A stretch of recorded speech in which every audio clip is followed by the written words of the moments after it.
આપ સૌને એટલું જ કહું કે આજથી કઈ કામે લાગો અને યુવાનોને કહું છું વ્યસન ફેશન ને વતન છોડી દો।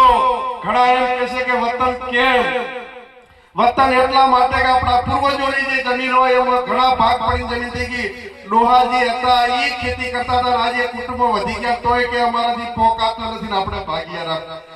જે લોકો અમારો બેન રાજસ્થાન થી નજીક આવ્યો એ વિસ્તારમાં પાણી નતું, નહીં બેલ તો સાચોરી બેલ તો પરિસ્થિતિ વિકટ હતી અને દુઃખના કારણે જો લોકો બોમ્બે, હુબલી, કર્ણાટક સમગ્ર દક્ષિણ ભારતમાં સ્ટીલ ને મેટલ નું કામ કરે, કરોડો અબજો રૂપિયાનું કામ કરે અને દીકરાઓ જ્યારે ત્યાંથી સાઉથ થી આવે તો અમને આનંદ થાય કે સમાજના દીકરાઓ વીઆઈપી ગાડી લઈને આવે પણ મેટલ નો ધંધો કરે, બહાર જતા રહ્યા, વતન છોડી દીધું તો સુખી થયા। જેટલા જણા પરિવાર છે એ બરાબર છે, બાકી બે ત્રણ ભાઈઓ એક બે જણા બહાર જઈને ધંધો કરો।